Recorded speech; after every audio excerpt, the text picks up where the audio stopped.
Assalamualaikum warahmatullahi wabarakatuh.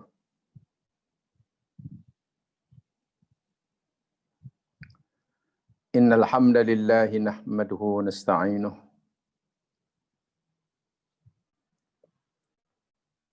wa natubu ilaihi wa nastaghfiruh.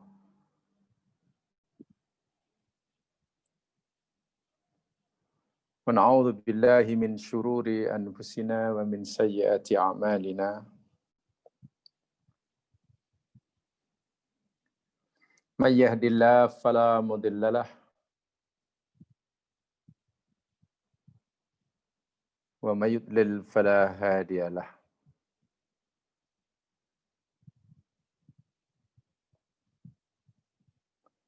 Asyhadu an la ilaha illallah wahdahu la syarika lah wa asyhadu anna Muhammadan abduhu wa rasuluh.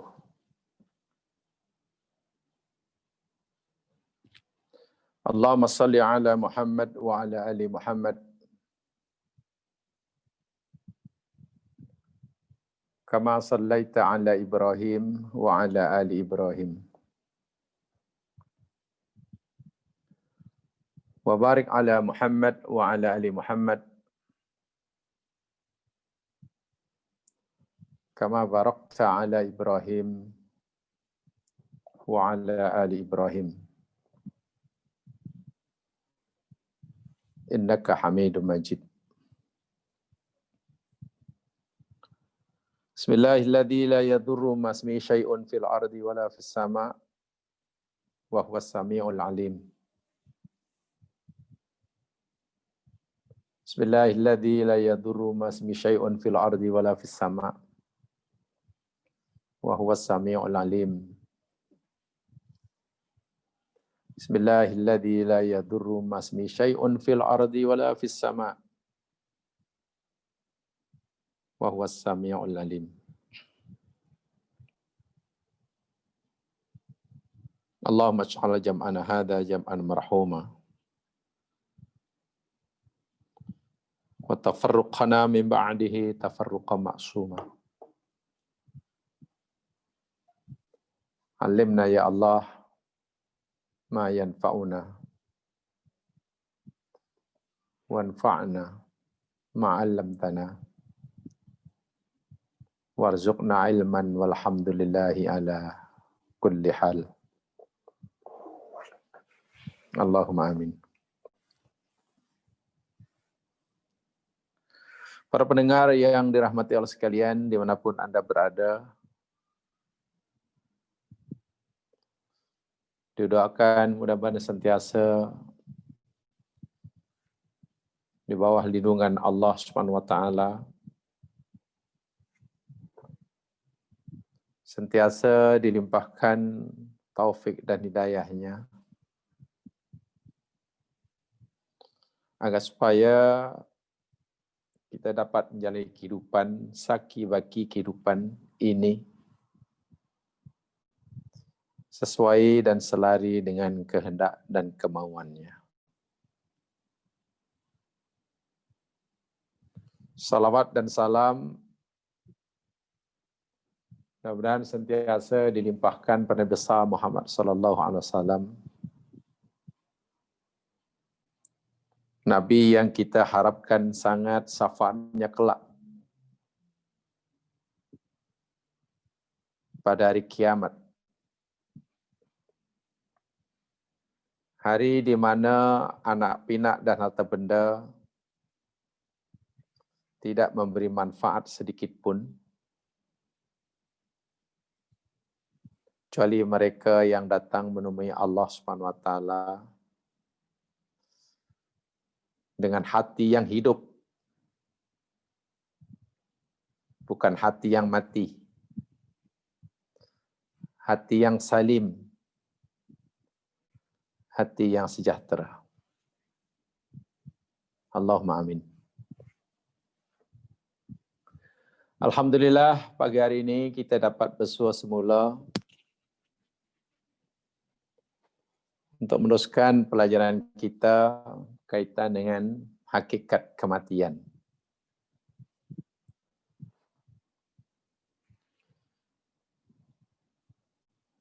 Minggu lepas kita telah pelajari, sudah agak jelas apa yang dimaksudkan dengan kematian yang hakiki. Sekaligus apa yang dimaksudkan dengan kehidupan yang sebenar.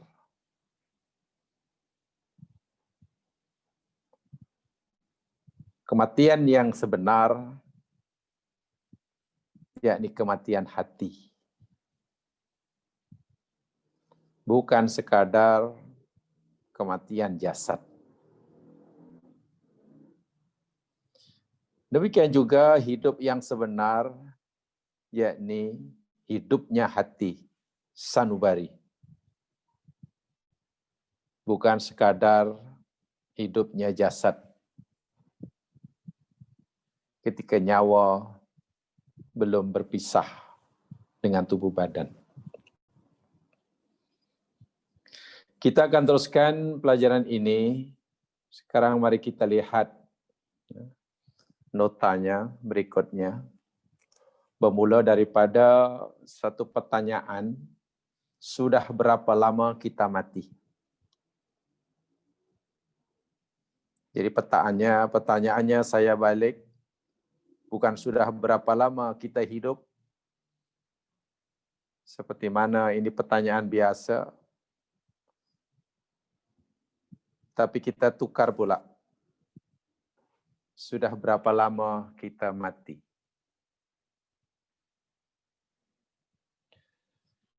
Tahun demi tahun telah berlalu, usia kronologis pun semakin bertambah.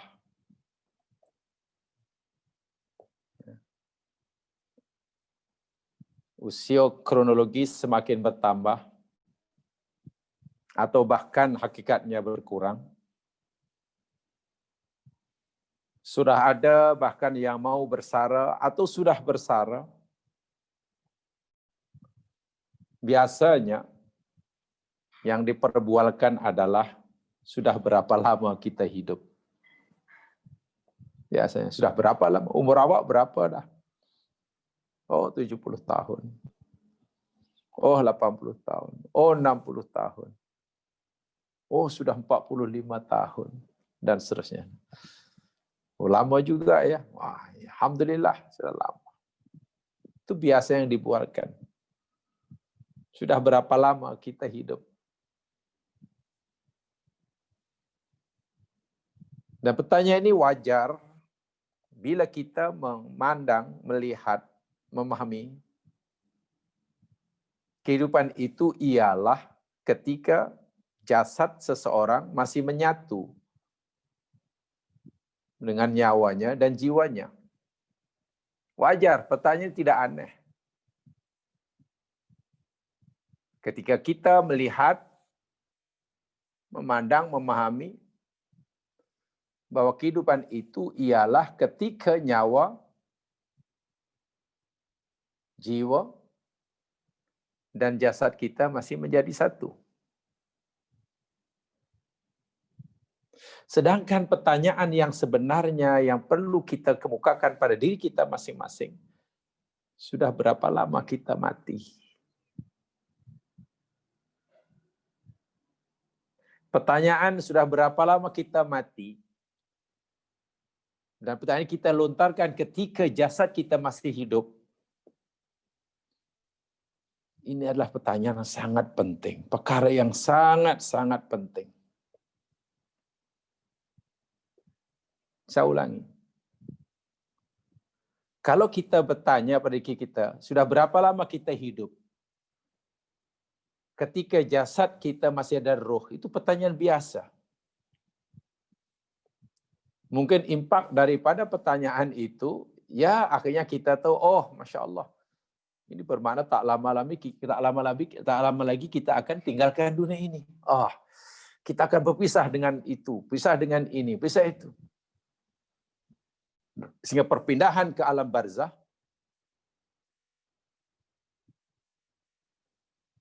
sesuatu yang amat-amat ditakutkan.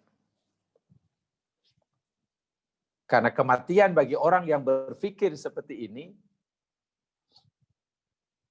bagaimana berakhirlah kesenangannya di dunia. Ia mesti berpisah dengan jiran-jirannya, dengan kawannya, dengan pekerjaannya, sementara dia belum puas menikmatinya. Walhal ini suatu yang pasti. Sehingga keprihatinannya, tumpuannya yakni cemana supaya hidupnya jasad ini berpanjangan. Walaupun dia tahu tidak mungkin. Berusaha untuk melambatkan ajal, walaupun itu mustahil. Berusaha untuk melawan kematian, itu lagi mustahil. Sehingga yang ada hanya takut, takut, takut. Jangan-jangan ini yang dimaksudkan oleh Nabi, penyakit umat akhir zaman, namanya al-wahnu itu. Hubbud dunya wa karahiyatul maut. Ini akhirnya. Orang akan dilanda penyakit al-wahnu. Hubbud dunya wa karahiyatul maut. Berusaha bermati-matian untuk mempertahankan supaya nyawa tidak keluar daripada jasadnya. Macam-macam ikhtiar untuk memperlambat ajal. Sedangkan ini mustahil. Maka yang paling hakiki, yang paling penting, pertanyaan yang patut kita kemukakan pada diri kita masing-masing, sekarang ini, ketika nyawa kita masih ada dalam badan kita, sudah berapa lama kita mati? Sebab kita dah pelajari pada siri yang lepas, kematian sebenarnya itu kematian hati. Oh, Masya Allah, rupa-rupanya selama ini hati saya masih mati, masih tidur. Walaupun jasad sihat walafiat, rupanya hatiku masih tidur. Masih tidur. Dan ini telah saya sampaikan minggu lepas. Kematian jasad bagi orang yang hatinya tidak mati semasa hidupnya, semasa jasad masih hidup, itu bukan perkara yang ditakuti. Karahiyatul maut sudah tidak akan menimpa orang yang hatinya hidup, yang hatinya tidak mati semasa jasadnya masih hidup. Jasad hidup, hati pun hidup. Nanti kematian jasad itu bukan sesuatu yang menakutkan. Karahiyatul maut tidak ada. Tetapi jika hati sudah mati, ketika jasadnya masih hidup, kematian jasad itu sesuatu yang sangat-sangat menakutkan. Karahiyatul maut. Pasti menakutkan. Dan kesan, saya kata tempoh hari, kesan kematian jasad itu tidak seberapa berbanding dengan kesan kematian hati. Sebab kematian jasad itu hanya berakibat apa ya? Ya, berpisah daripada dunia dan isinya, itu saja. Dan semua orang akan mengalaminya.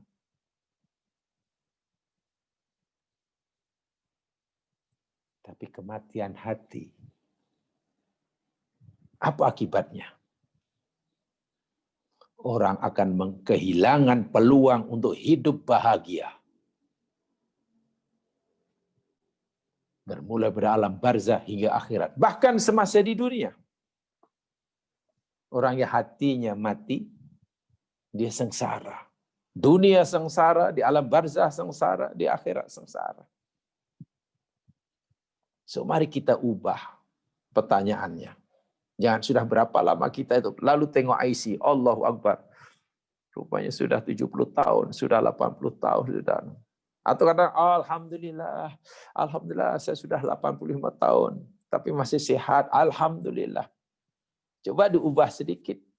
Jangan-jangan walaupun sudah 85 tahun dan sehat walafiat, tapi hati kita mati tanpa kita sadari. Kenapa harus bertanya begitu? Coba lihat notanya. Ini saya ringkaskan, saya uraiannya nanti. Kenapa harus bertanya begitu? Sebab ada perbezaan yang mendasar, yang sangat basic, antara orang hidup dengan orang mati. Pembahasannya bukan dalam pengertian tradisional. So, daripada sudut pandang klinikal, mati adalah berhentinya nafas, denyutan jantung, kematian sel, serta fungsi otak dan biologis lainnya. Itu mati secara tradisional. Itu pengertian mati yang telah kita fahami. Tapi pembahasannya bukan itu. Dengan demikian, hidup adalah berfungsi, fungsinya seluruh hidup adalah berfungsinya seluruh organ tubuh. Jika ini yang disebut hidup, minta maaf. Kalaulah itu pengertian hidup, minta maaf. Kita tidak berbeza dengan satwa. Saya gunakan bahasa yang agak halus dengan satwa. Satwa itu binatang, hayawan. Kalaulah kehidupan itu kita fahami secara tradisional, secara apa namanya, ya daripada sudut pandang klinikal, hidup adalah ketika nafas masih jantung masih berfungsi, semua organ tubuh masih elok, hiduplah. Dan mati ialah apabila nafas sudah berhenti, jantung sudah tidak bekerja, otak sudah tidak berfungsi, semua organ tubuh, sel semua mati. Itu mati. Kalaulah kita memiliki kehidupan dan kematian seperti ini, atau dari sudut pandang ini sahaja, minta maaf, kita, hidup kita, dan mati kita tidak ubahnya seperti baga satwa. Lembu kita kata hidup, kenapa masih bernafas, masih bergerak. Nanti bila sudah tidak bernafas, jantungnya rusak, dah mati. Kita pun macam itu juga.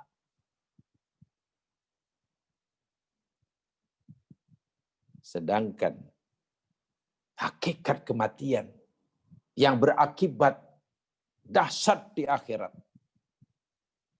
Mati yang dimaksudkan di sini adalah berhentinya fungsi-fungsi kolbu,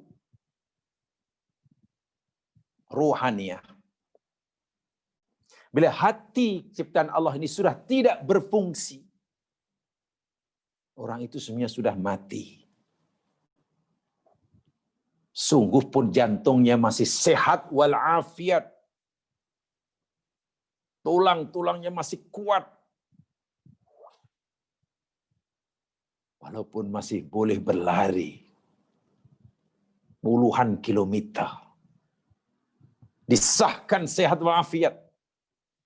Tidak ada penyakit sekalipun.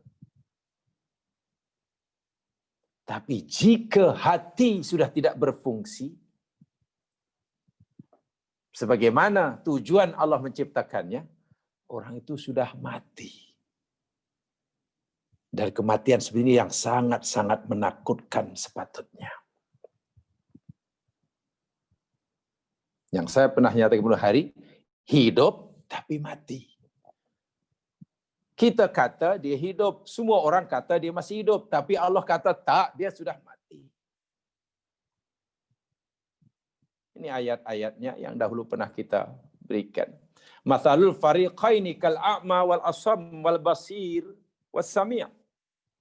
Perumpamaan dua puak itu, yakni orang kafir dan orang mukmin, itu seperti mana perumpamaan orang peka, orang buta dan orang peka berbanding orang yang melihat dengan orang yang mendengar. Kan tidak sama. Hayastawiyani masalah, adakah kedua-dua itu sama? Yang satu orang kafir, yang satu orang mukmin. Puak kafir, Allah katakan, a'ma, dia buta, dia peka. Orang mukmin, Allah kata dia basir, boleh melihat. Dia sami, boleh mendengar. Iya ya, cerita a'ma dan asam, basir dan sami, ini bukan telinga dan ini bukan merujuk pada mata, tapi merujuk pada hati. Bahasa mudahnya, ni ada dua puak ni. Yang satu puak buta hatinya, peka hatinya. Yang satu buta, celik hatinya dan juga mendengar hatinya. Hal yastawiyani masalah. Ada kamu fikir sama? Afala tadhakkarun. Tidakkah kamu ambil peringatan? Maknanya Allah kata tak sama, orang itu tidak sama. Apa pembezanya? Pembezanya yang satu hidup, yang satu mati. Kan keduanya sama-sama hidup, masih sama-sama boleh bergerak, masih sehat walafiat. Nah, ini yang saya katakan tadi. Allah menyuruh kita memandang makna hidup dan makna mati, bukan daripada sudut pandang klinikal. Kena diubah. Kena diubah cara pandang kita. Dengan demikian hidup adalah aktifnya dimensi rohaniah. Itu hidup. Hidup sebenar adalah bukan kerana semua organ tubuh masih berfungsi dengan baik, tapi hidup yang sebenar-benar hidup menurut Al-Quran, yakni aktifnya dimensi rohaniah. Al-Quran cenderung condong bicara hidup dan mati dalam bentuk yang substansial. Yang paling hakiki ini. Orang-orang yang hidup adalah mereka yang hatinya bercahaya. Yang memiliki ilmu. Yang sebenar, yang hakikat, yang hak. Sehingga dapat berjalan secara hakul yaqin. Di tengah-tengah masyarakat sesuai dengan kehendak Allah. Itulah orang yang benar-benar hidup. Bermakna orang yang benar-benar mati, orang yang rohaniahnya tidak berfungsi. Orang yang hatinya buta. Orang yang hatinya tidak terpandu. Tidak terbimbing, dibimbing oleh peraturan dan hukum hakam Allah Subhanahu wa ta'ala. Itu orang yang mati. Sebab itulah, dalam istilah lain, mati dan hidup itu disebut bergetar itu. Nah, ini menarik nih. Di dalam Al-Quran, istilah mati dan hidup, itu Allah gunakan istilah bergetar. Dalam surah Al-Anfal. Dalam konsep kaum salikin, salikin yakni orang, setiap kita ini salikin ya.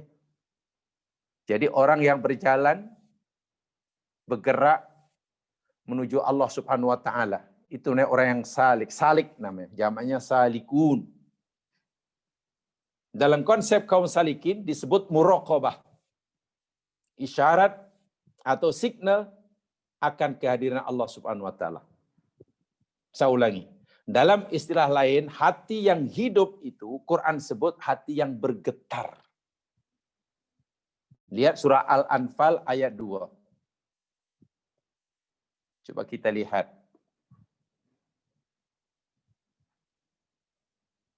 A'udzu billahi minasyaitonir rajim. Innamal mu'minun, hanya saja, sesungguhnya, semata-mata, lain tidak, hanyalah orang-orang yang benar-benar beriman atau orang-orang yang beriman yang telah mantap imannya. Al-mu'minun, orang-orang yang beriman dan telah mantap imannya. Alladzina idza dzukirallah, orang-orang yang apabila dzukira disebutkan, diingatkan nama Allah, peraturan Allah, perintah Allah, apa sajalah yang kaitannya dengan Allah, wajilat qulubuhum. Terjemahan biasa kan bergetar hatinya, wajilat. Wa idza tuliyat alaihim ayatuhu zadathum imana wa ala rabbihim yatawakkalun. Baik, kita kaitkan yang kita fahami yang pertama, wajilat qulubuhum, hatinya. Ini tanda hati itu hidup. Bila disebutkan nama Allah, bila ingat nama Allah atau apa saja dengan Allah, hatinya getar. Istilah kami dahulu yakni hati yang responsif. Ada berlaku resonansi, resonant. Karena ayat Allah ini dilaungkan, nama Allah disebutkan, atau melihat ayat-ayat Allah yang ada di alam semesta, ia menimbulkan getaran. Getaran itu akhirnya terus menjalar hingga menyebabkan hati pun ikut bergetar karenanya. Jadi berlaku resonansi, resonant. Ibarat tali gitar, ada gitar tu, ada tali dia tu, kita petik, kan? Bila kita petik, ya mas sekalian, kan tali itu bergetar ya. Kemudian getaran tali gitar tadi menyebabkan udara yang ada di sekitarnya pun ikut getar-getar, gelombang. Hinggalah termasuk udara yang ada dalam tabung suara si gitar itu. Gitar lama yang ada tabung. Akhirnya mengeluarkan suara yang indah. Ting, tong, ting, ting. Indah sekali. Itu namanya berlaku resonansi. Getaran tali gitar menyebabkan udara sekitarnya pun ikut bergetar. Menyebabkan udara yang dalam tabung suara pun ikut bergetar. Sehingga mengeluarkan suara yang indah. Syaratnya di dalam lubang tabung suara gitar itu mesti kosong dan bersih. Barulah nanti akan mengeluarkan suara yang indah. Karena berlaku resonansi. Sebaliknya bila tabung gitar tadi katalah ada banyak sampah, kita bubuh tuala basah, petiklah kuat-kuat tali gitar, tak akan keluarkan suara. Apa sebab? Tidak berlaku resonansi.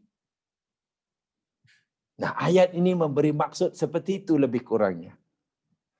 Bila diingatkan nama Allah atau baca Quran ke, atau hukum mahkam Allah ke, atau apa sajalah yang dikaitkan dengan rububiyah dan uluhiyah Allah, hati orang itu getar, responsif, berlaku resonansi.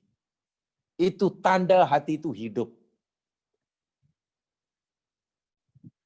Hatinya tidak mati. Alhamdulillah, jasadnya pun belum mati. Tetapi jika apa sahaja yang datang daripada Allah, yang dekat dengan Allah, hatinya tidak ada rasa apa-apa. Tidak tersentuh. Subhanallah.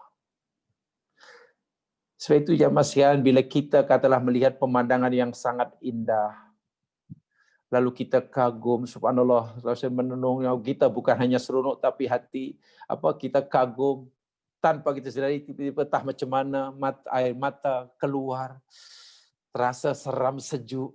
Itu mana hati kita itu berresponsif, itu bergetar. Alhamdulillah, hati kita sudah ada getaran. Itu tanda hati masih hidup.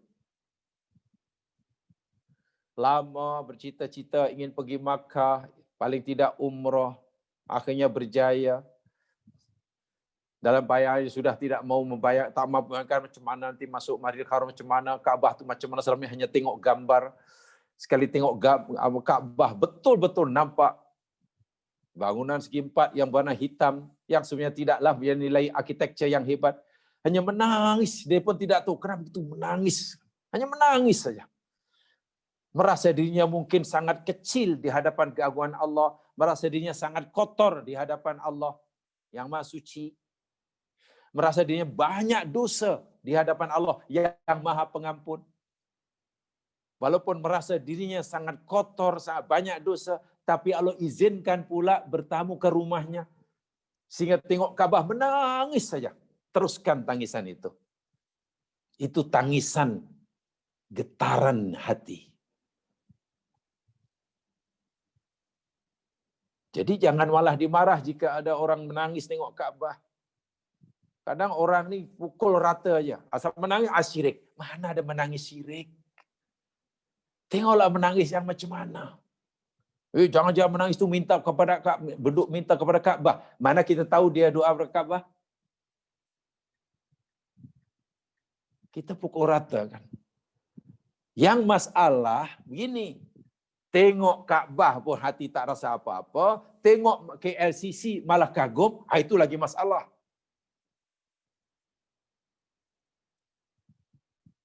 Tengok KLCC malah cengang. Hati pula meronta-ronta. Tapi tengok Ka'bah tak rasa apa-apa. Itu masalah.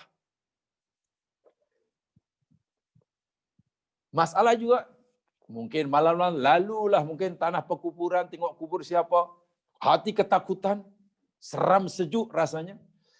Tapi kita berpeluang menziarah kubur Rasulullah, hati tak rasa apa-apa. Itu lagi masalah itu.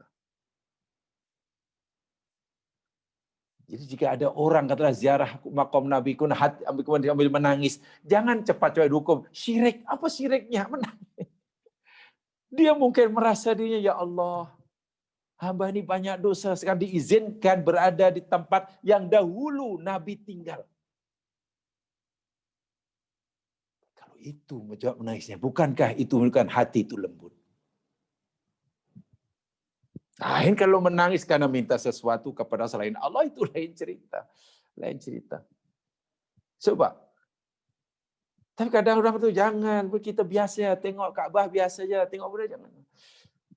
Tapi semasa tengok mungkin pergi Perancis sana, lalu melihat pandangan jauh dari Eiffel Tower begitu, tiba-tiba hatinya macam mana, kagum sekali. Ini pelik sungguh ni. Pelik sungguh. Tengok lukisan orang kagum sampai tak kedip mata memandang. Tengok lukisan orang yang sangat indah dalam pameran lukisan. Tapi melihat alam semesta, melihat langit yang bertaburan dengan bintang-bintang, tak rasa apa-apa. Allahu Akbar. Tengok tumbuh-tumbuhan yang tumbuh menghijau, tak rasa apa-apa. Macam mana melihat alam tak rasa apa? Sedangkan melihat kereta yang baru dilancarkan karena cantiknya kita. Ini pasti bermasalah hati kita ya mas sekalian. Jaga, nampaknya remeh, tapi ini tanda-tanda hati bermasalah. Sebab apa? Quran beritahu. Yakni hati yang hidup itu hati yang bergetar. Orang tiba-tiba merasa sangat dekat dengan Allah. Atau tiba-tiba merasa Allah sangat hampir. Memang Allah dengan kita sangat hampir. Tapi masalahnya adakah kita sentiasa merasa Allah itu hampir dengan kita? Allah berfirman dalam Al-Quran, ini korib, aku diambil amat hampir. Aqrabu ilah min hablil warid. Lebih dekat daripada pembuluh darah. Betul, Allah itu sangat dekat dengan kita. Itu tak dinafikan, kan? Kita yakin. Yang jadi masalah, adakah kita juga sentiasa merasakan bahwa Allah tu hampir dengan kita. Atau jangan-jangan kita merasa Allah tu jauh. Orang seperti kita, orang tu saya aja masih kalau tiba-tiba suruh duduklah, semeja lah dengan tuanku yang dua agung suruh makan, saya ingat saya tak berani makan mungkin. Berpeluh-peluh saya mungkin. Nak bercakap pun takut, ditanya pun tak jawab takut salah, nak bertanya takut salah, duduk takut salah, sentiasa salah tingkah. Maklum di sebelah saya ini yang di-Pertuan Agung, itu baru sebelah manusia. Dan kita sedang merasa dekat dengan yang di-Pertuan Agung. Bayangkan kalau kita dapat merasakan Allah tu hampir dengan kita, memperhatikan kita, yang kuasanya mutlak, kehendaknya mutlak, yang gerak-gerik kita itu dikehendaki olehnya, takkan hati tidak merasa apa-apa. Kalau tidak merasa apa, maka pertanyaan di atas tadi semakin relevan. Sudah berapa lama kita mati? Bukan berapa lama kita sudah hidup. Akhirnya kita tidak selalu tengok IC. Tak selalu tengok IC, tak selalu tengok apa namanya. So hati. Sebab bagi orang yang hatinya hidup, ya mas sekalian, pisahnya nyawa dari badan bila-bila masa itu sesuatu yang diinginkan. Walaupun mungkin umurnya baru 30 tahun, walaupun umurnya baru 40 tahun, terlepasnya nyawa daripada badan bagi orang yang hatinya hidup itu sesuatu yang membahagiakan. Sebaliknya bagi orang yang hatinya mati, ketika nyawa berlepas dari badannya, walaupun umurnya sudah 101 tahun, menakutkan dan mengerikan. Menakutkan dan mengerikan. So mati yang dimaksud di sini, yakni mati berhentinya fungsi rohaniyah. Berbeza dengan orang mati, hatinya gelap, tidak berhubung dengan ilmu atau cahaya Allah, sehingga mereka tidak punya pengetahuan yang pasti atau yakin, lalu menganggap baik apa yang dia peroleh atau apa yang dia kerjakan. Ayatnya seperti yang telah kita pelajari, telah sampaikan minggu lepas, di situ ada surah Al-An'am 122. Coba perhatikan. Allah memberikan kita pemahaman yang lebih tinggi tentang kehidupan dan kematian berdasarkan ayat 122 Al-An'am ini. Awaman kana maitan fa ahyainahu. Adakah orang yang telah mati, maitan, fa ahyainahu, lalu kami menghidupkannya. Ingat, mati di sini bukan mati jasad. Bukan mautul jasad. Tapi mautul qalbi. Fa ahyainahu, lalu kami hidupkan dia. Ini bukan dihidupkan maknanya hidup hayatul madiyah, bukan. Tapi hidupkan hatinya. Hayatul qalbi. Asalnya hatinya mati, lalu Allah hidupkan. Terbuka. Asalnya hatinya itu langsung tidak bergetar, langsung tidak responsif, langsung tidak berlaku resonansi terhadap apa yang dikaitkan dengan Allah. Sekarang sudah. Faja'alna lahu nuran. Lalu kami jadikan baginya cahaya. Ini sebenarnya sangat saintifik ini ya. Kalau kita ingin mendalami, ada buku yang berkaitan dengan itu. Apa maksud hati keluarkan cahaya itu. Ini kaitannya sebenarnya dengan getaran yang ada dalam hati kita. Jamaah sekalian, kan kita ini sebetulnya ya, okeylah kalau dari segi ilmu kesihatan, daripada segi fizikal kita, kan sekarang ini kita boleh mengetahui, kita boleh mendeteksi getaran otak kita. Kan otak kita boleh juga memutarkan satu gelombang getaran kan. Jantung kita pun gitu. ECG boleh dibaca. Oh, ini dipasang alat. ECG boleh. Itu EEG boleh. Gansang, apa namanya? Getaran otak kita. Itu yang boleh sebab itu fizikal, itu jasad. Ada satu lagi getarannya juga boleh dikesan. yakni hati nurani. Itu ada mengeluarkan gelombang. Dan gelombangnya itu berupa aura. Orang yang hatinya pemarah, orang sedang risau, sedang ada masalah, itu aura dia berwarna merah. Menyala, macam orang terbakar. Sementara orang hatinya tenang dan tenang, sangat-sangat tenang. Auranya bukan warna merah. Auranya sudah mulai berwarna cerah. Kuning cerah.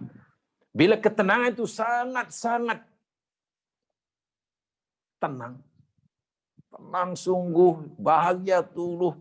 Ala bidzikrillahi tatma'innul qulub. Nah, sudah sampai peringkat tatma'innul qulub, jadi hati yang mutma'innah.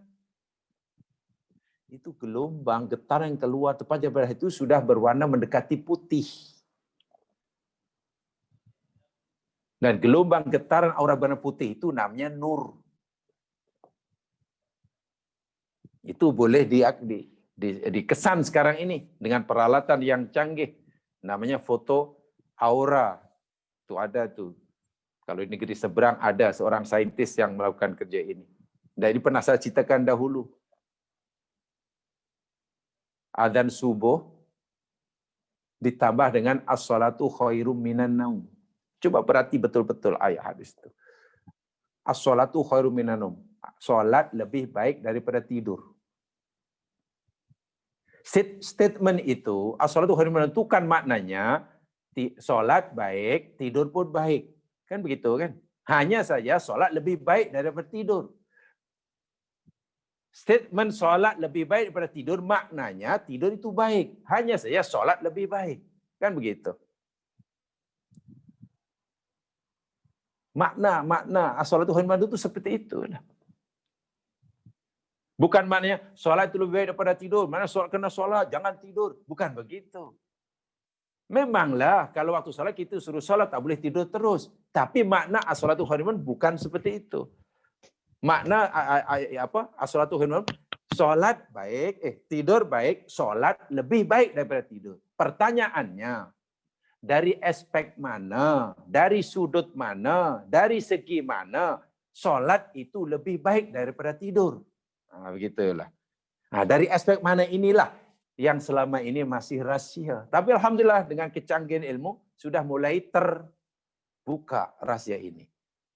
Satu di antara rahasianya, wallahu alam, suatu hari mungkin pernah dibuat kajian.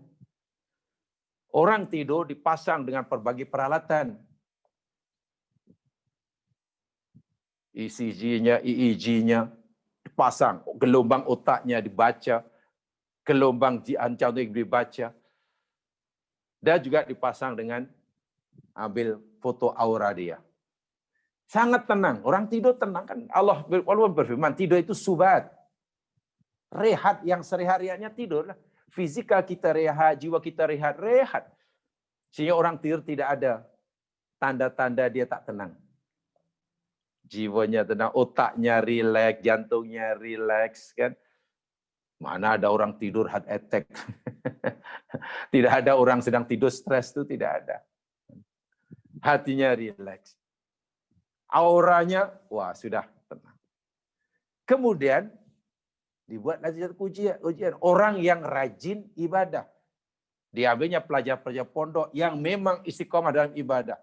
Siangnya ia puasa, malamnya dikit. Mana ibadah bukan lagi satu perbuatan sekali sekala, tapi sudah menjadi satu sunnah hidup. Wiridnya kuat, dikirnya kuat, hatinya bersih. Dan itulah disuruh sholat. Masa sholat malam, tahajud, ini bukan sekali dia sholat, yang mana sudah jadi amalan lah. Puasa sudah di amalan, zikir sudah di amalan. Ikhlas sudah jadi kebiasaan. Menghilangkan dengki sudah bukan lagi masalah. Lalu dilihat dalam screen TV, bagaimana gelombang otaknya, bagaimana getaran jantungnya, dan apa gambar foto aura dia. Masya Allah. Hasilnya boleh simpulkan, orang yang sedang sholat khusyuk tadi yang sekalian, jiwanya jauh lebih tenang daripada orang yang sedang tidur. Kenapa? Karena terbukti gambar aura dia, melalui foto aura itu, hati orang sedang sholat yang khusyuk itu, auranya sudah hampir mendekati warna putih. Dan warna putih itu adalah nur, cahaya. Sampai orang tidur pun tidak sampai. Walaupun tidurnya sangat-sangat nyenyak. Sleep deep pun tidak sampai seperti itu. Dan ini keajaiban, ini mukjizat Rasulullah SAW. Macam mana Nabi tahu bahwa salat lebih baik daripada tidur? Tidur baik, salat baik. Dari aspek ini. Jiwa mutmainnah ya. Jadi yang dimaksudkan hidup tuh hatinya itu. Dan hati boleh, Masya Allah, kalau hidup, hidup sungguh-sungguh hidup. Kalau mati, mati sungguh. Dan kami jadikan bagian nur. Ini sebenarnya tidak mudah ya memahami ayat seperti ini. Sebab ayat ini jamaah sekalian, ini bukan hanya ayat-ayat apa ya istilahnya. Ya kita wajib yakin akan kuasa Allah. Tapi ayat ini sebenarnya berkaitan, boleh dikaji dari sudut ilmiah, boleh dikaji. Apalagi dengan kecanggihan ilmu yang Allah berikan pada kita hari ini. Kami jadikan baginya cahaya yamshi bihi. Lalu dia berjalan hidup di tengah-tengah masyarakat, berpandukan nur itu. Kaman mathaluhu fid dhulumat, sama seperti orang yang pernah dalam kegelapan-kegelapan, laisa bi kharijin minha, yang dia tidak akan mampu keluar daripadanya. Ringkas kata ayat ini buat dua perbandingan. Asalnya hatinya mati. Kemudian Allah hidupkan.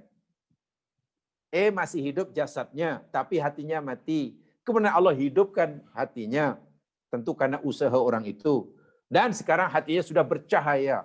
Lalu menjalani saki bagi hidup dengan cahaya tadi. Bimbingan cahaya tadi. Hidupnya terarah, langkahnya pasti.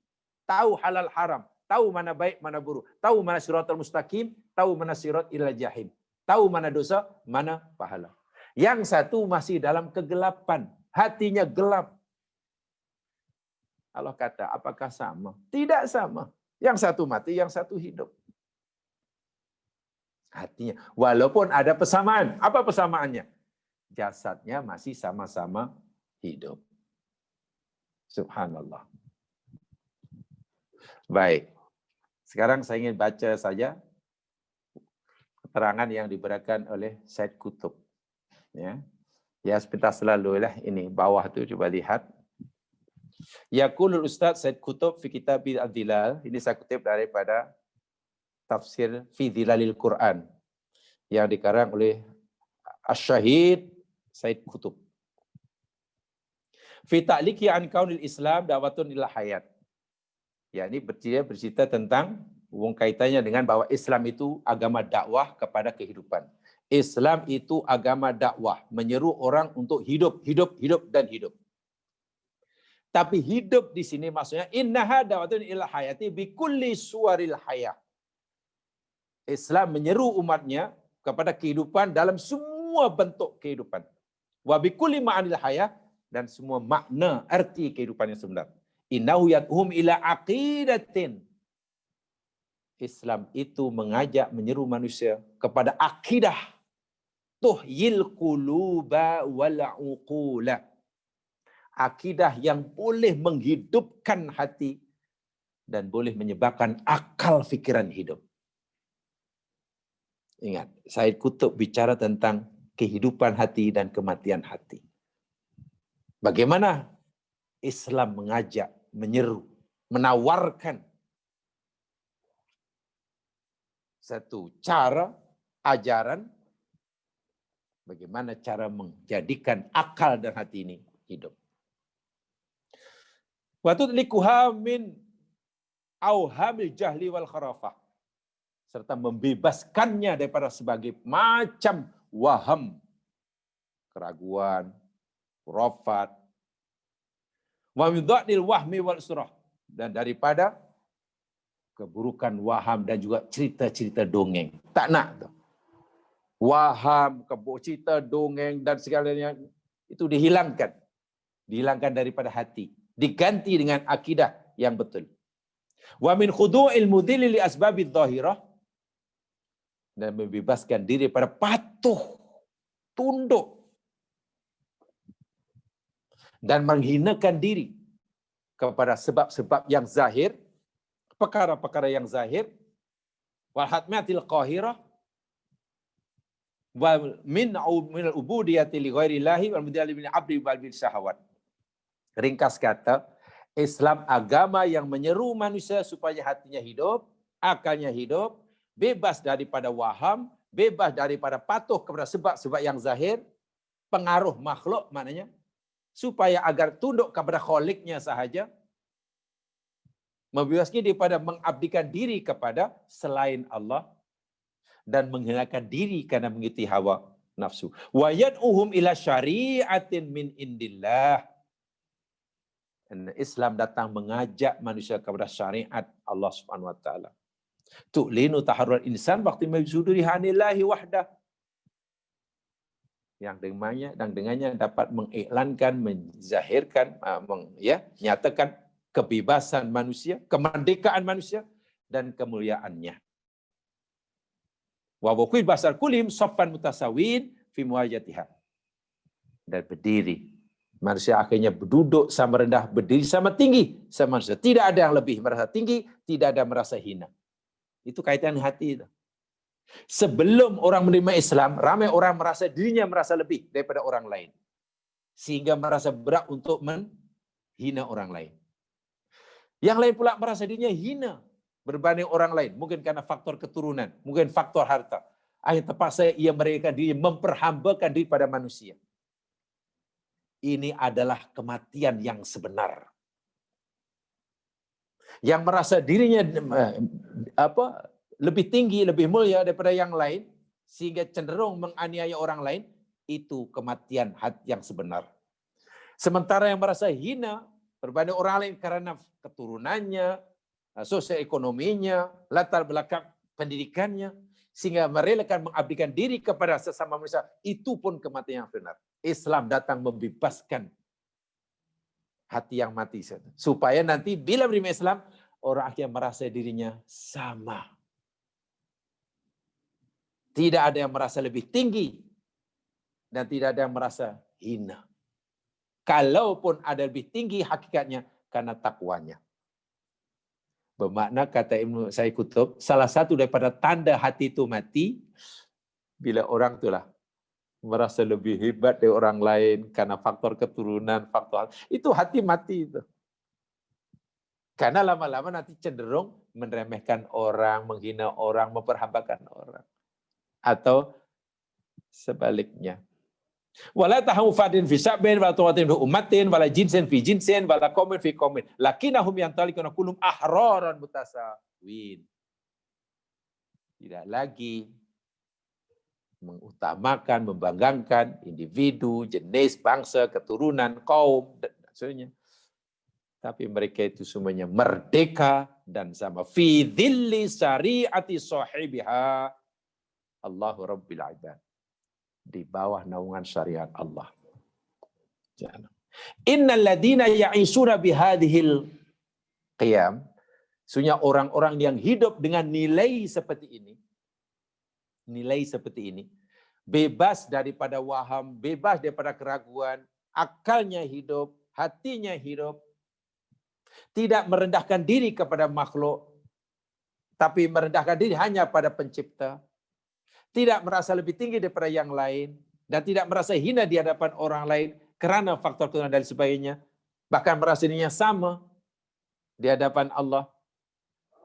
Orang yang hidupnya berpegang pada nilai seperti ini, kata Sayyid Qutb, wa ya'maluna bihadzal Qur'an, dan ia beramal dengan ajaran Al-Qur'an, humul ahya'u haqqan. Mereka itu orang yang hidup yang sebenar-benar hidup. Wa humul ladzina tanazzalu 'alaihim 'ala qulubihim ayatul Qur'anil Karim, dan itulah orang-orang yang Quran turun langsung ke dalam hati mereka. Bila hati ini sudah hidup, jemaah sekalian, Quran yang dibaca itu terus masuk dalam hati mereka. Quran bukan hanya dapat dilihat oleh matanya. Quran bukan hanya boleh dilihat oleh telinga bila dengan suaranya bila ada orang membacanya. Quran bukan hanya merupakan lafaz-lafaz, kalimat-kalimat yang boleh diucapkan oleh lidahnya yang fasih.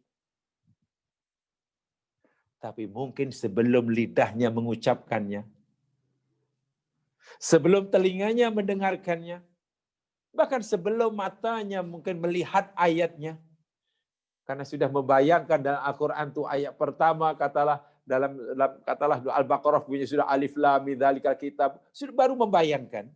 Mata belum melihatnya, telinga belum mendengarnya, mulut belum. Quran itu tadi terus masuk dalam hatinya. Wajilat qulubuh. Itu hati yang hidup.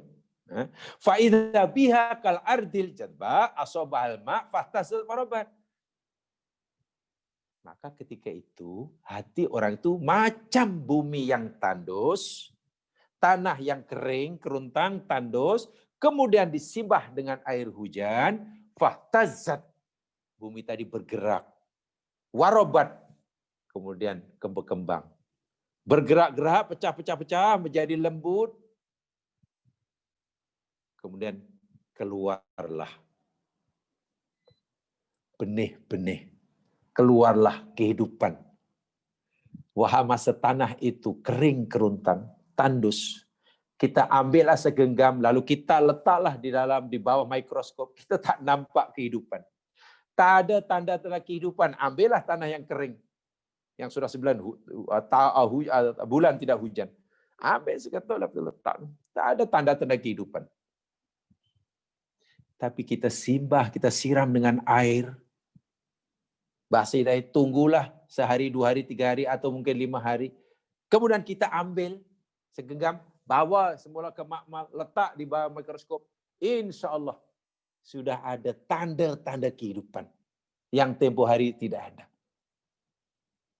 Macam mana? Iyalah, asalnya tandus, siram dengan air, bergerak, berkembang, keluar kehidupan. Allah umpamakan, Said Qutb mengatakan, hati yang mati, simbah dengan Al-Quran, masukkan Al-Quran, tiba-tiba tumbuh keluar. Ini yang dimaksudkan oleh Allah, kata Said Qutb dalam firman-Nya surah Yasin ayat 69 dan 70. Wa ma 'allamnahu asy-syi'ra wa ma yanbaghi lah. In huwa illa dzikru wa Qur'anun mubin. Dan tidaklah kami mengajarkannya, nyanyinya Nabi Muhammad. Karena Nabi Muhammad ini dituduh sebagai penyair, ya mas sekalian. Nabi Muhammad SAW dituduh sebagai penyair. Ayat-ayat Quran yang Nabi sampaikan kepada kaumnya, khasnya orang Makkah waktu itu, mereka anggap sebagai syair. Tak ubahnya macam syair, macam puisi, macam pantun, tak lebih daripada itulah. Sehingga mereka tidak perlu mendengarkannya, memperhatikannya.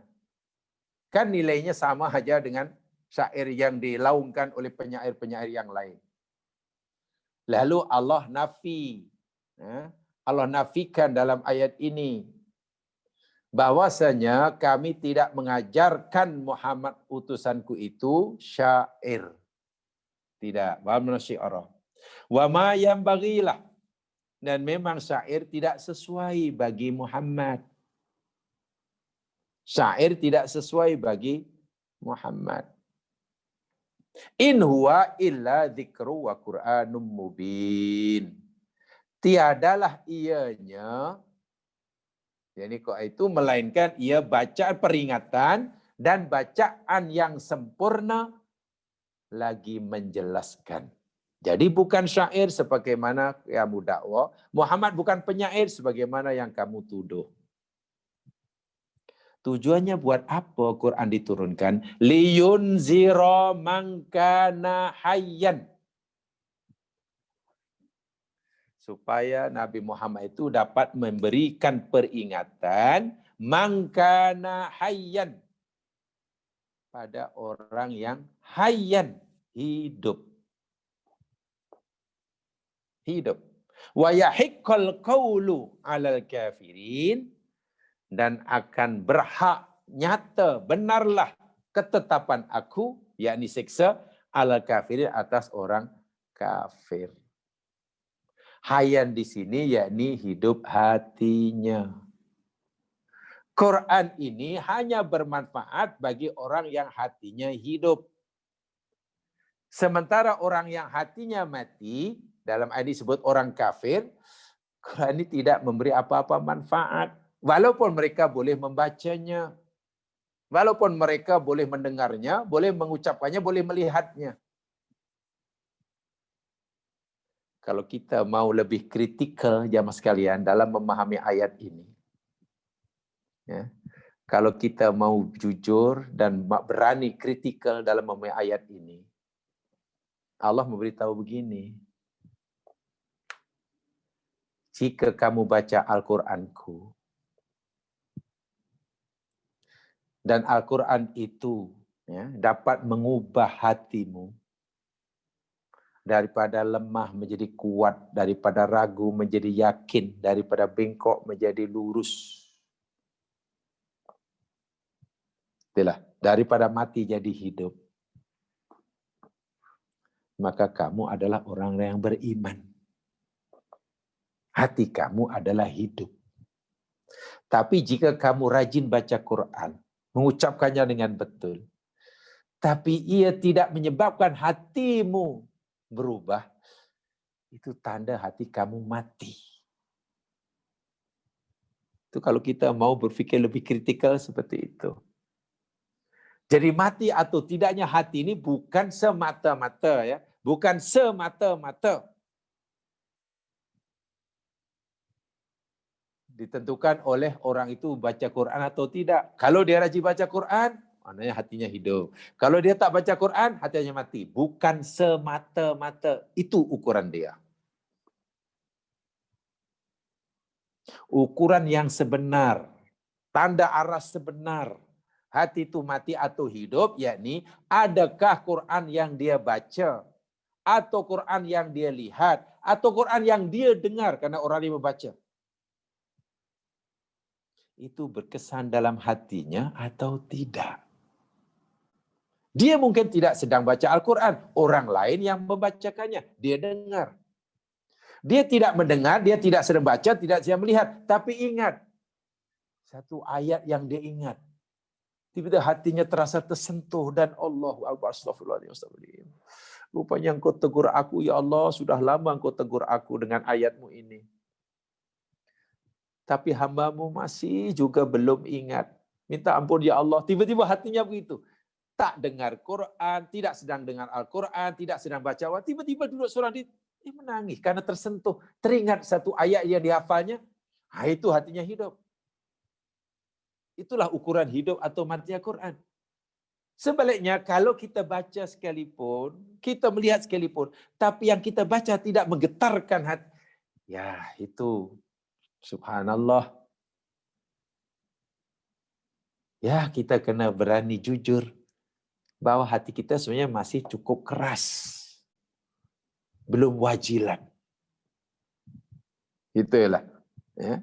Sebab kalau kata Ibnu Qayyim tadi, Sayyid Qutb tadi, Quran itu tanazzal, turun terus dalam hati, bukan dalam mata.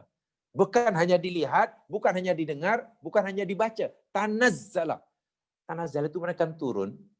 Turunnya bukan ke mata, bukan kepada deria anggota luaran, tapi hati. Sehingga ibarat air, hujan, turun, bukan hanya membasahi permukaan bumi, tapi meresap terus ke dalam bumi, diresap oleh bumi, sehingga menyentuh potensial kehidupan di dalamnya, lalu dia. Kalau hanya di takungan, maklumlah hujan itu kita takung airnya. Atau hujan itu membasahi bumi yang sangat-sangat liat. sehingga air susah menembusi bumi.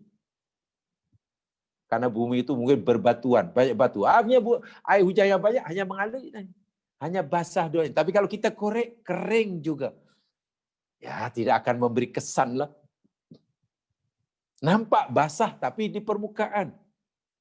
Korek sikit-sikit satu kaki, kering. Kenapa? Karena bumi terlalu keras. Mampat. Tidak ada lubang, tidak ada pori-pori. Sehingga air pun tak mampu menembusinya. Kalau itu adakah tidak ada tumbuh-tumbuhan bukan karena tak ada hujan? Ada, hujan ada. Buminya yang tak mampu menyerap. Karena tak mampu menyerap, tumbuh-tumbuhan tidak hidup. Tidak memunculkan kehidupan. Adakah dia tidak baca Quran? Baca. Adakah tidak melihat? Melihat. Adakah tidak belajar? Belajar. Tapi kenapa tidak berubah? Ya, minta maaf, mungkin hati kita terlalu keras. Terlalu keras, terlalu mampat. Sehingga tidak ada ruang. Hatta cahaya Allah yang sebenarnya sangat kuat, itu pun tidak mampu menembusinya. Wah, itu luar biasa tuh ya. Kalaulah cahaya yang sangat kuat itu tidak mampu menembusinya, apa itu namanya? Saya tunjukkan ayatnya. Coba lihat ya sekalian di dalam Al-Quran. Firman Allah Subhanahu wa Ta'ala.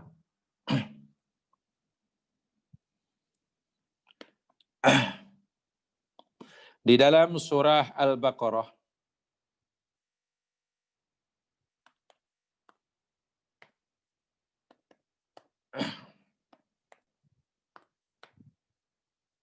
ayat yang ke-74. Saya tertarik dengan perumpamaan yang diberikan oleh Said Qutb dalam kitab Al-Quran ini tentang hidup dan matinya hati ini. Diibaratkan bumi yang tandus, turun hujan, air hujan itu meresap ke dalam hingga menyentuh tempat-tempat di mana situ ada potensial kehidupan, tunggu beberapa hari keluar tumbuh-tumbuhan. Nah, hati yang keras, yang mati, tiba hidupnya ini bila Quran itu terus turun dalam hatinya, menembus dalam hatinya. Sehingga hati yang keras tadi menjadi melembut, akhirnya memunculkan cahaya. Sehingga hidupnya dia terarah. Jadi pertanyaannya saya ulang lagi, adakah bumi itu tidak ada tumbuh-tumbuhan, tidak menunggah tumbuh-tumbuhan karena tidak ada air hujan? Jawabannya tidak. Buktinya air hujan turun juga, tapi kenapa masih tak tumbuh juga? Nah, tengok air hujan turun itu berjaya menembusi ke dalam atau tidak. Atau jangan hanya di luar, kemudian hilang. Karena kerasnya bumi.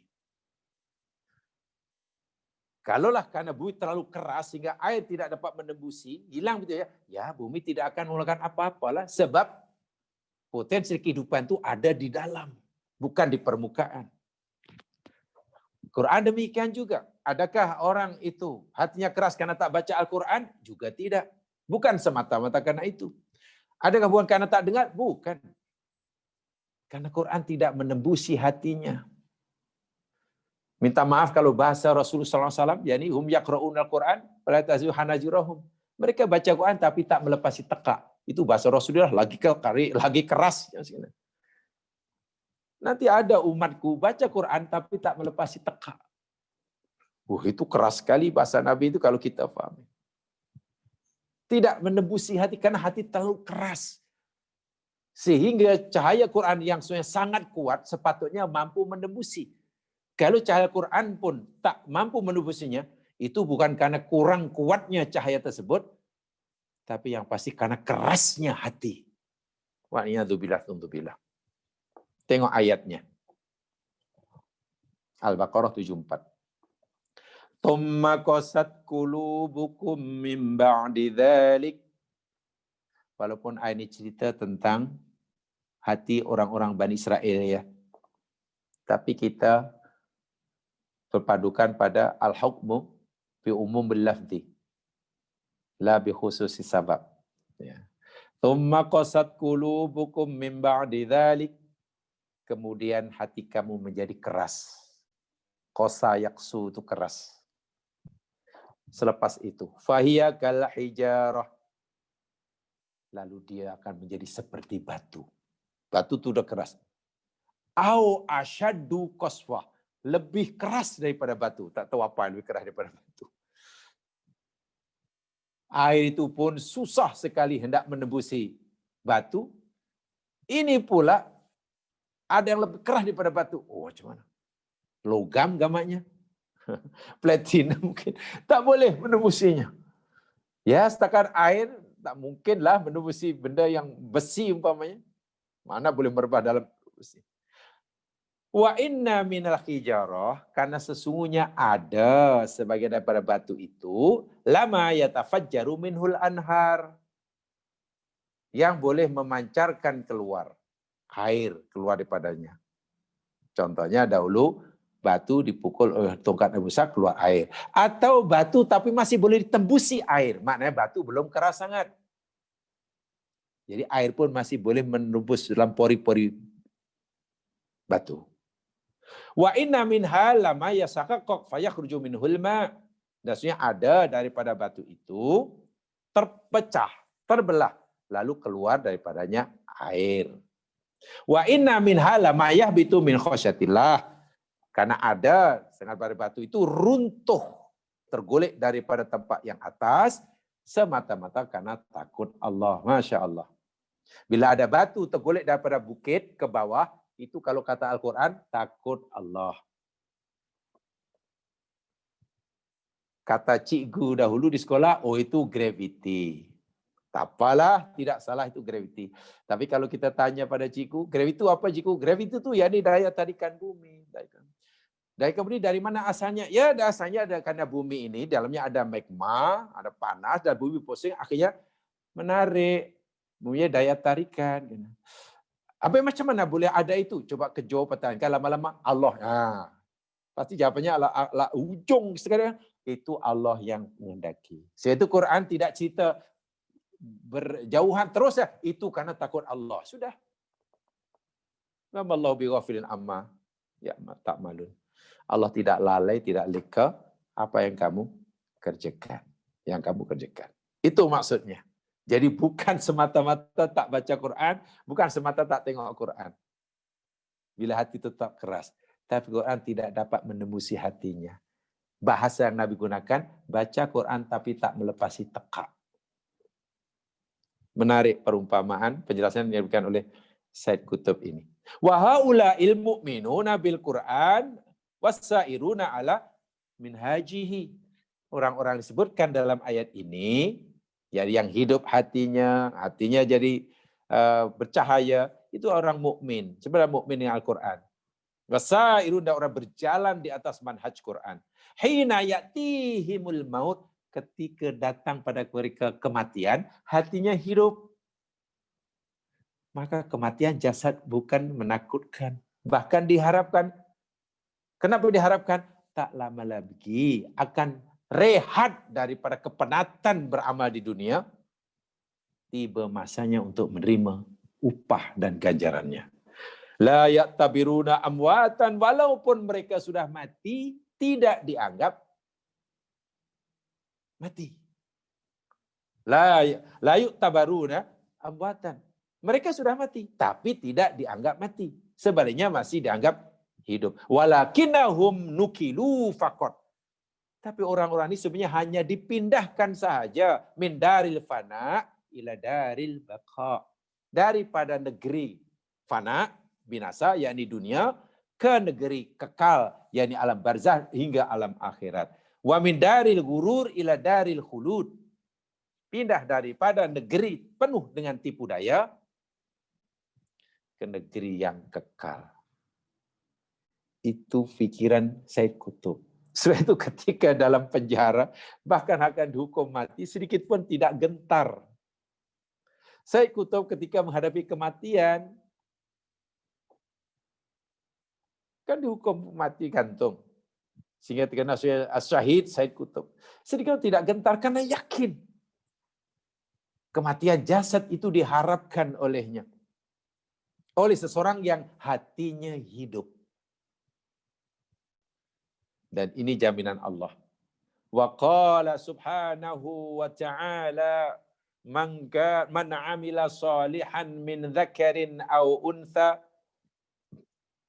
wa huwa mu'min falanuhyiyannahu hayatan thayyibatan walanajziyannahum ajrahum bi ahsani ma kanu ya'malun.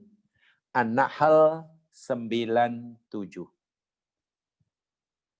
Man amila, siapa sahaja yang beramal. Siapa sahaja yang beramal.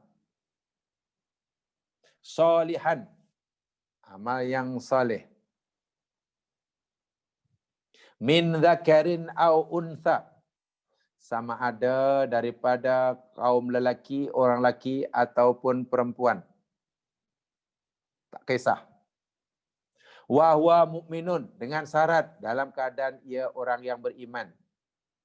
Ia beramal atas dasar iman atau keimanannya diterjemahkan melalui amalan soleh. Terpulang macam mana memahaminya. Ia beramalnya kerana imannya, atau dia beriman lalu diterjemahkan melalui amal soleh. Begitulah maksudnya. Tak kira laki atau perempuan, apa balasan yang Allah sediakan? Balasan yang Allah sediakan ialah falanuhyiyannahu. Cuba perhatikan betul-betul. Falanuhyiyannahu. Pasti, fa itu pasti. Namanya fa rabtul jawab. Lam itu lam taukid. Nun di belakang itu nun taukid juga. So, macam mana kuatnya ayat ini? Fa itu rabtul jawab. Ya. Terjemahnya pasti. Lam itu taukid. Penguat juga. Nun belakang tu ada nun taukid. Penguat juga. Jadi susah nak menterjemahkan. Jadi mungkin terjemahnya pasti, sungguh pasti kami akan memberi kehidupan kepadanya atau menghidupkannya. Hayatan thayyibatan, kehidupan yang baik. Ini di dunia. Seorang ini di dunia hidup sebenar-benar hidup. Karena apa? Bukan hanya sehat tubuh badannya, tapi juga sehat jiwanya. Bukan hanya sehat hidup jasadnya, karena nyawanya belum berpisah, belum keluar, tapi hatinya juga betul-betul hidup di dunia. Saya tuh hidupnya senang lenang. Masya Allah.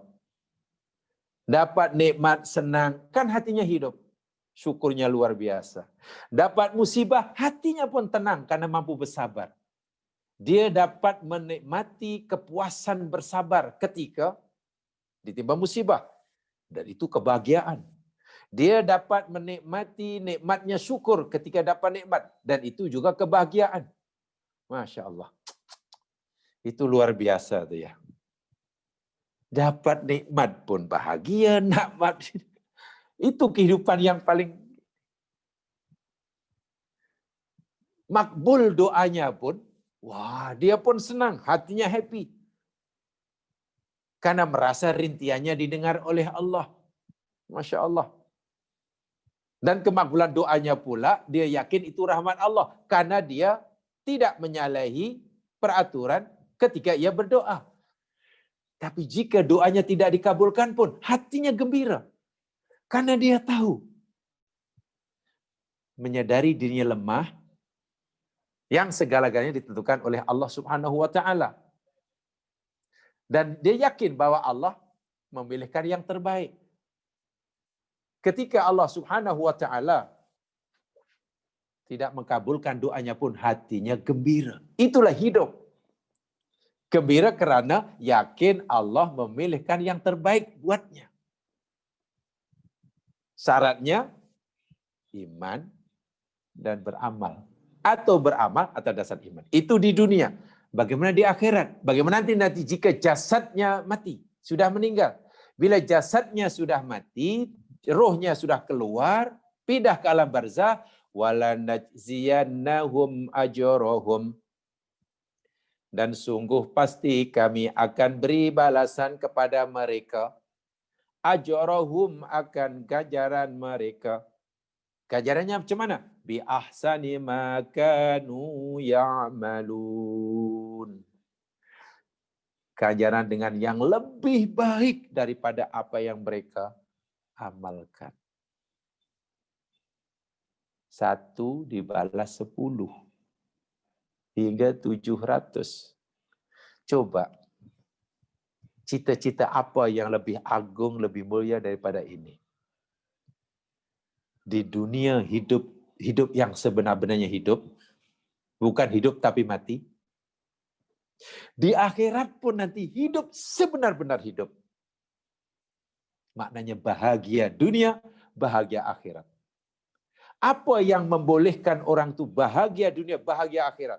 Hayatan thayyibah di dunia, hayatan thayyibah di akhirat. Satu saja, pastikan hati hidup. Itu saja. Bila kita dapat memfungsikan dimensi rohaniah kita, dunia akhirat bahagia. Tetapi jika hati kita mati, semewah manapun, sebanyak manapun anugerah Allah kepada kita di dunia, itu adalah kesengsaraan. Belum pun pindah ke alam barzah, sudah sengsara, apalagi bila pindah ke alam barzah. Begitulah pri pentingnya hidupnya hati. Dan begitu dahsyatnya mautul qalbi. Ila ghairi dzalika min ayatil karimat allati tuakkidu anna ashab hadhil mabadi lam yamutu. Ini saya masih kutip dari Said Kutub ya, bukan dari keterangan yang lain. Dan juga ayat-ayat yang lain jemaah sekalian, banyak misalkan ayat ini menguatkan kepada kita bahwasanya ashabu hadil mabadi, orang-orang yang punya prinsip pendirian pegangan seperti ini, lam yamutu, tidak pernah mati. Masya Allah. Tidak pernah mati dan tidak akan mati. Jadi hidup daripada awal hinggalah jumpa Allah Subhanahu wa taala. Walaupun orang sudah menggelarnya mati. Karena pindah ke alam barzah bukan kematian baginya. Pindah ke alam barzah itu awal kehidupan yang hakiki. Hanya pindah tempat. Daripada bahagia di dunia, pindah kepada bahagia di alam barzah, pindah ke alam bahagia di alam akhirat. Dan tingkat kebahagiaannya bukan makin menurun, bukan sama, apalagi menurun, tapi makin meningkat. Di dunia sudah bahagia, belum cukup masuk alam barzah, lebih bahagia, karena nikmat di sana lebih mulia daripada nikmat dunia. Alam akhirat lebih lagi. Hingga surga. Di surga ada yang paling tinggi nanti. Bila ia dapat bermuwajah dengan Allah Subhanahu wa taala, dan Allah menyatakan, raditu ankum. Aku ridho kepada kamu. Aku ridho kepada kamu. Wa innamal mayyit, dan hanya saja orang yang dikatakan mati itu, huwal insan, adalah manusia, alladzi ya'isu fi hadhil hayat, orang yang masih hidup di sini, kehidupan dunia ini. Hanya saja orang dikatakan mati, dipanggil mayit, itu yakni orang yang masih hidup di sini, orang yang rohnya belum berpisah daripadanya, masih boleh jalan-jalan itulah. Tetapi maqtu'ul sillati billah. Ada lain, ini penting sekali ini. Maqtu'us sillati billah. Terputus hubungan dengan Allah. Itulah orang yang mati. Terputus hubungan. Walaisa lahu hadab, tidak ada tujuan dan matlamat orang ini. Apa tujuan hidupnya? Ya untuk makan. Tujuan untuk makan, untuk cari supaya makan, jelak dan tamat tahu atau seperti mana ayat kita pelajari tempoh hari. Kal an'am tadi. Quran kata kal an'am, Dr. Hamka mengatakan kalau jika hidup hanya sekadar untuk hidup, monyet di hutan pun juga perlu hidup. Jika hidup hanya untuk makan, beruk di hutan pun juga perlu makan. Jika hidup hanya untuk berkeluarga, mencari pasangan dan beranak pinak, Allahu Akbar. Hayawan-hayawan di hutan pun juga beranak pinak berkeluarga. Tak ada tujuan. Wala yu'addi risalatan wa in asa bainan nas. Bisa di. Walaupun orang itu masih hidup, sehat walafiat, berjalan di tengah-tengah masyarakat dengan tubuh badannya. Bahasa yang tak sedap, orang disebut mayit berjalan. Atau mungkin lebih teruk lagi, minta maaf, orang ini yang disebut bangkai berjalan. Bangkai berjalan. Menakutkan ya. Kalau kita melihat dari kehidupan ini, jamaah sekalian, kalau kita lihat daripada kacamata Al-Quran, sangat menakutkan, mengerikan sekali. Ya Allah, banyaknya bangkai berjalan, semanalah. Tak ada matlamat, tak ada. Patutlah Nabi mengingatkan kita. Nabi pasti benar sabdanya. Umat Islam, termasuk umat Islam rupanya. Yang Nabi kata bahkan umat Islam, umatku. Akan tiba masanya, waktu itu umat Islam, ibarat macam makanan dikerumuni oleh ramai orang, semua ingin ambil sikit-sikit. Sahabat bertanya, amin killatina umaidin ya Rasulullah, adakah itu karena kami minoriti? Oh tidak, berantum kathirun. Kamu majoriti, kamu ramai, jumlah kamu berbilion. Tapi kamu macam buih, seperti buih banjir. Macam mana kami macam buih, wah kita ramai Rasul, tapi kita lemah apa pasal? Oh, karena kamu dijangkit penyakit wahan. Apa itu wahan ya Rasul? Hubbud dunya karahiyatul maut. Ini amaran Nabi. Hubbud dunya, dia hanya mengutamakan kehidupan jasad, tidak kisah tentang kehidupan qalbun. Dan takut mati, dia hanya takut akan kematian jasad, tapi tak peduli tentang kematian hati. Bila itu menjangkiti satu umat, termasuk umat Islam hanya besar dari segi jumlah, ramai daripada segi kuantiti, tetapi kecil dan sedikit daripada segi peranan. Jumlahnya ramai, besar, tapi sikit sekali peranannya. Jumlah besar, hitungannya banyak. Kalau dihitung banyak tuh, tapi tak pernah diperhitungkan. Masya Allah. Hitungannya banyak, tapi tak pernah diperhitungkan. Tak pernah dipertimbangkan, tak didengar suaranya, tak dianggap kewujudannya. Malang sekali. Puncanya hati mati. Mautul qalbi. Mautul qalbi. Ya mas sekalian, nampaknya itu saja yang sempat saya sampaikan hari ini. Mudah-mudahan ada peluang untuk kita teruskan. Masih banyak sebenarnya yang ingin saya sampaikan. Ya ini hanya sebagian, mudah-mudahan lah memberi manfaat pada saya menyampaikan. Alhamdulillah kalau dapat dikongsi bersama. Yang benar daripada Allah jua, yang silap kelemahan diri sendiri. Kurang lebihnya mohon dimaafkan. Mari tutup dengan bacaan tasbih kifarah dan surah wal asri. Subhanakallahumma wa bihamdika asyhadu an la ilaha illa anta astaghfiruka wa atubu ilaik. A'udzu billahi minasyaitonir rajim. Wal 'ashr. Innal insana fi khusr illa alladzina amanu wa 'amilus shalihat wa tawasaw bil haqq wa tawasaw bis sabr. Wabillahi taufiq wal hidayah wa birridha wal inayah. Assalamualaikum warahmatullahi wabarakatuh.